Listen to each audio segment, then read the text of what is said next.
प्रचाराचा शुभारंभ करण्यासाठी महाराष्ट्र राज्याचे पर्यटन मंत्री, सातारा जिल्ह्याचे शिवसेनेचा धनुष्यबाण बुजवला, वाढवला आणि इतर पक्षाच्या बरोबरीने मान देण्याचं काम केलं. त्यांच्या पालिकेमध्ये आलेले फोटोग्राफर, छायाचित्रकार, प्रिंट मीडिया, इलेक्ट्रॉनिक मीडिया या मीडियाचे स्वागत करून या ठिकाणी सुनीता शिवक निवडून येऊ. बजरंग भाऊ म्हणले, सुहास भैया म्हणले की आम्हाला घेतल्याशिवाय, शिवसेनेचा धनुष्यबाण, शिवसेनेचा भगवा घेतल्याशिवाय कुणालाही महानगरपालिकेची सत्ता स्थापन करता येणार नाही. एवढे नगरसेवक शिवसेनेचे या ठिकाणी आपल्याला निवडून आणायचे आहे आणि ते आणताना शिवसेनेचं विजन असणार आहे. पुढच्या 5 वर्षाचा रोडमॅप, पुढच्या 5 वर्षाचा मास्टर प्लॅन या महानगराचा या ठिकाणी आम्ही तयार करू.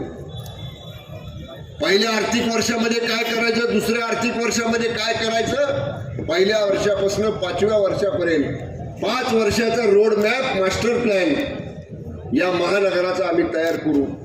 आणि जिल्ह्याचा संपर्क मंत्री म्हणून मी आणि सुहास भैया या जाहीर व्यासपीठावरनं सांगली, मिरज, कुपवाड महानगरातल्या सर्व नागरिकांना आश्वस्त करतो की आमचे नगरसेवक, आमचे पदाधिकारी जो रोडमॅप आपल्या समोर ठेवतील, जे आश्वासन आपल्या समोर देतील, जो मास्टर प्लॅन मधल्या गोष्टीचा समावेश करतील, एक त्यातलं काम पूर्ण करून घेण्याचं शब्द.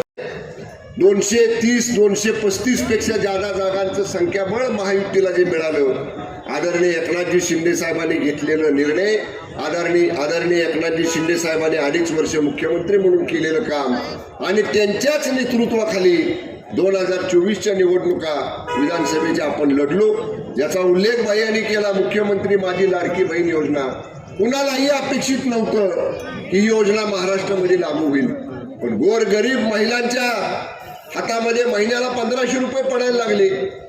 एसटीचा प्रवास 50% सवलतीचं तिकीट मिळालं. महिलांच्यासाठी मोठ्या प्रमाणामध्ये काम करणारा मुख्यमंत्री आजपर्यंत जर कोणी झाला असेल महाराष्ट्रात पहिला, तर तो आदरणीय एकनाथजी शिंदे साहेबांच्या रूपाने शिंदे साहेब झालेले आहेत. फार मोठं भाषण या ठिकाणी मी करणार नाही. मी एवढंच सांगेन, इथल्या ड्रेनेजचा प्रश्न मगाशी कोणीतरी मांडला, म्हणले काम झालंय, ते पूर्ण करून ते ड्रेनेजचं कार्यान्वित यंत्रणा का झाली नाही. मला कुणावर टीका करायची नाही, पण ज्यांच्याकडे पूर्वी कारभार होता त्या मंडळीने ह्याच्यात लक्ष घालायला पाहिजे होतं. पण जरूर मी आता स्वतः या ठिकाणी आपल्याला सांगतो, आचारसंहिता असल्यामुळं काही गोष्टी मंत्र्यांना जाहीर आश्वासने जरी देता येत नसली तरी निवडणुकीचा कालावधी संपल्यानंतर नक्की नगरविकास विभागाचाच हा प्रश्न आहे. आदरणीय एकनाथजी शिंदे साहेबांच्याकडं या संदर्भातली शहराच्या, महानगराच्या इतर जे आमचे उमेदवार विषय मांडतील त्या संदर्भातली एक स्वतंत्र बैठक संपर्क मंत्री म्हणून माझ्या उपस्थितीमध्ये शिंदे साहेबांच्याकडे आपण लावू आणि त्या बैठकीमध्ये माननीय शिंदे साहेब नक्की सांगली, मिरज, कुपवाड या महानगरातले सगळे प्रश्न या ठिकाणी सोडवल्याशिवाय राहणार नाही, एवढा विश्वास या निमित्तानं मी आपल्याला देतो. कमी कालावधीमध्ये तुमच्या उमेदवाऱ्या नक्की झालेल्या आहेत. इकडं तिकडं वेळ वाया घालवू नका. डोर टू डोर प्रचार करा. प्रत्येक मतदारापर्यंत जावा. एकदा घरात जाऊन झालं तर दुसऱ्यांदा जावा. त्या वार्डासाठी मी काय करणार आहे, माझी जबाबदारी काय आहे, हे प्रत्येक मतदारापर्यंत या ठिकाणी आपण नम्रपणानं जाऊन या ठिकाणी सांगा.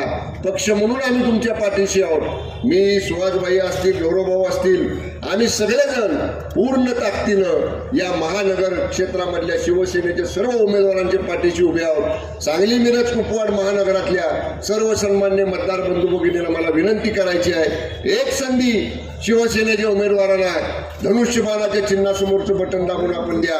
बहुसंख्येनं शिवसेनेचे उमेदवार या महानगरपालिकेमध्ये नगरसेवक म्हणून निवडून द्या.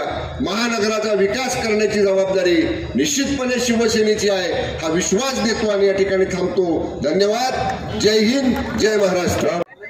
आज गणपतीरायाला ज्या कामासाठी आम्ही आलो त्या कामामध्ये यश देण्याचं साकडं गणरायाला घातलेलं आहे. मी मुळातच गणपतीचा भक्त आहे. मी नेहमी मुंबईमध्ये असलो की मंगळवारी सिद्धिविनायकाचं दर्शन घेतो.